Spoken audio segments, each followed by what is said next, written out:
The Lions announced that they would match the 49ers offer on Brock Wright. And I'm curious to get the room's take on it. And I'll just kind of give you my initial reaction to it. I was a bit surprised, D-Mac, because that price seemed a little steep to me. And I will always defer to you because when I ask a question about it, the numbers and the cents, the dollars and the cents behind it, when they surprise me, I have to account for possibly the locker room tax. You nailed it. Okay. What is the juice in there because of the guys, right? The guys, and I mean Dan Campbell and Brad Holmes. So obviously there's a link there. My first thought was, for all you Red Wings fans, that's Carly Johnson's BFF. So she's gonna stick around. That was my first thought. But no, when you think that, when I ask you, hey, where does that go to the market? And you're like, well, it's a little bit higher than I would have expected. Then it goes to, intangibles. And it's, you know what it is? To me, remember the Josh Reynolds security blanket? Well, Brock Wright's sort of, and I know you got Laporta there, but you saw some of the plays that they used Brock Wright in the critical times on. And the biggest moments. Biggest moments. There's your money. There's to the fact that we lost Josh Reynolds. So, and not saying that, but they view in there that he's whether it's blocking, whether it's doing little things, special teams, stuff like this, they need him. They need that guy. He can't be replaced. And he's more of a Swiss Army knife at that position because you got Laporta. That's your stud. But when you slide Brock Wright in there, and can we not agree that when he was called upon to make catches and to make plays and stuff like this, he did? There you go. To me, this is all culture. This is locker room stuff. That's bottom line. So, and the beauty is, Neil, what did you overpay him? Right? $1 million? Like, you're not overpaying him at that position of $4 million, too much money. Right? So you didn't pay Josh Reynolds, so whatever you didn't pay there, I don't care what the market value is because this is my guy. Brad Holmes and Dan Campbell tell you this is our guy. Yeah, and because here's the key for me, right? Because, again, I'll always try to lead this charge to help people get it and help people understand. And before, I pass judgment on it, I did have to kind of get in the weeds and see what the details were. Because this is, while you hear 3-year, $12 million, and I see it in the chat already, Brock Wright got overpaid. Forgive me, I can't attribute who said that one. It's been going on. The chat's obviously fired up and lots of quick messages firing through there. Tammy Chin, I was worried that we were losing Carly. Don't worry, Tammy. At least for 2 more years, she will still be around. No, but 3 years, $12 million on paper. Only 6 of it's guaranteed. So, the hit the first year is just under 3 for this year. It's 2.9 and some change. So really it's 2 years, $6 million. I mean, to me, when you're talking in these, this is peanuts for your culture. You're talking about spending millions of dollars and in the teens and in the 20s on receivers and stuff like this. Well, Brock Wright, I'm sorry to tell you that the integral part that he plays at $3 million is irreplaceable. To me, those are the guys that are as valuable. The Jalen Reeves Mabins. Right? Stuff like this, the stuff that we can't fully see. To me, this is to me, Brock Wright's Dan Campbell 2.0. To Dan Campbell. He's him. That's his guy. Reliability at that position. Depth, special teams, whatever you need out of him. And here's two where I'll go to Spemo. You guys were kind of like the first full show to do this. What was the chatter on the streets of the heavyweights? Shout out heavyweights 5-7. Shout out heavyweights 5-7.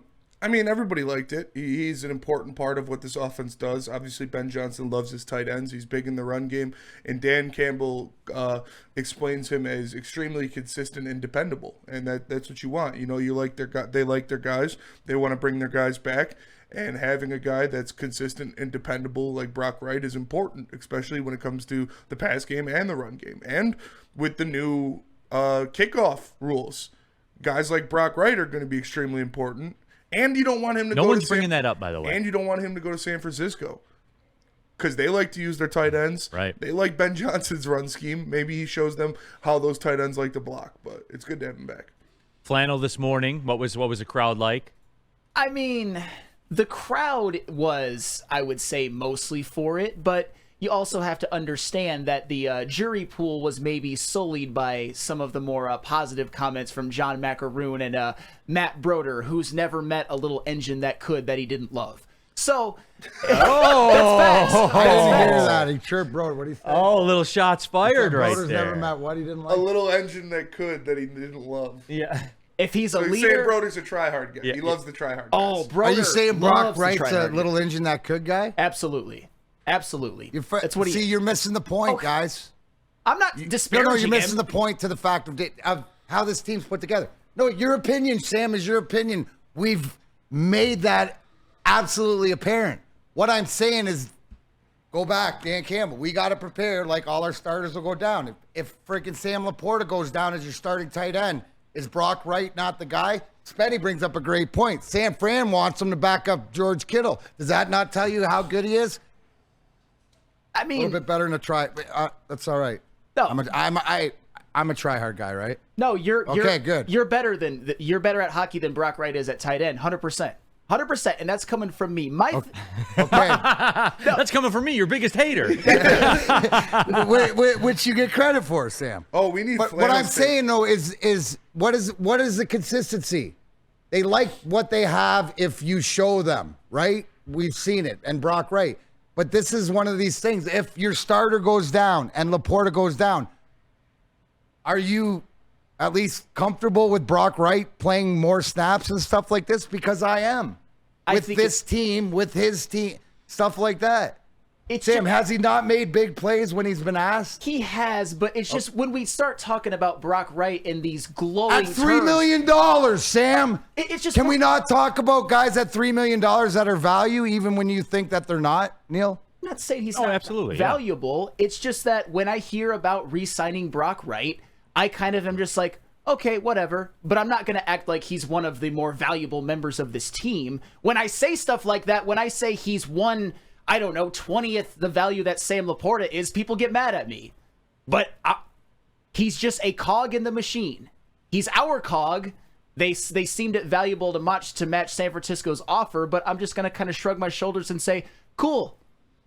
And that's it. And Flannel, like, look, you're not wildly off base. Like he is a cog, but as you talked about, that's that locker room's cog. So there is, and I'll always go back to that. And Brock. that's one of the things, D-Mac, where initially that's what popped in my head. Like right away, I was like, man, that seems like a lot of money. Oh, D-Mac, locker room thing. It's real. That's the biggest lesson I've learned being around you here at Woodward. Like that's as real as it gets. And it doesn't cost you $5 million, $10 million extra for that locker room. What'd you pay him? An extra, like what? Tell me his what should he have got, Neil?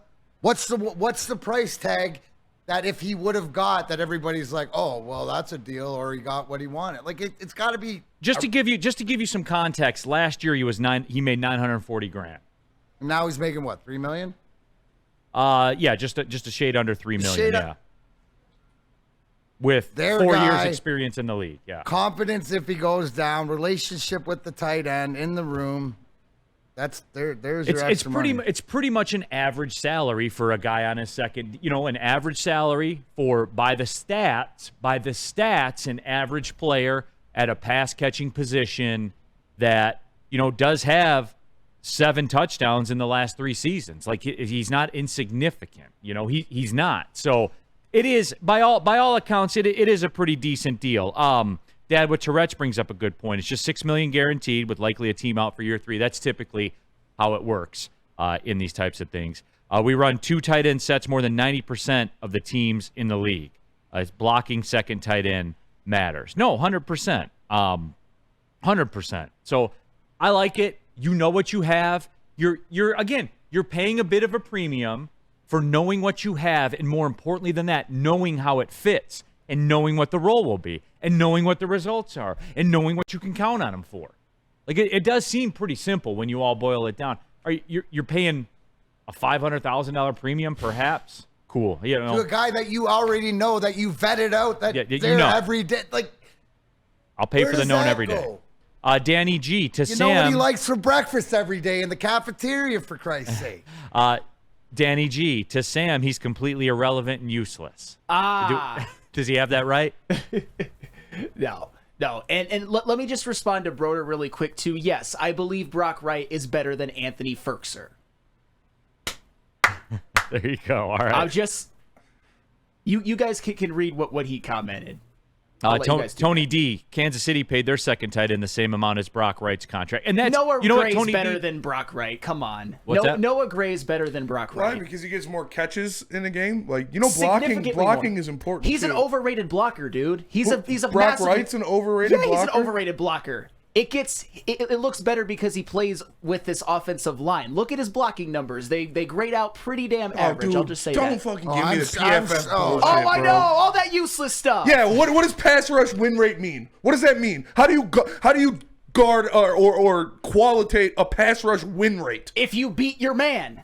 If you beat your man, what's a pressure? If you're 5 steps next to a guy, all of PFF's numbers and shit is all subjective, just shit that nerds made up so they can put numbers to it and say somebody's good if they think they are or not. Then why are the most consistently best players always graded the highest on PFF? Like the Nick Bosa's, the Myles Garrett's. Because the nerds set it up that way. The nerds set it up that Whatever, Myles Garrett and nerd. Nick Bosa were the top rated players, not because they're actually great, not because Max Crosby's actually great.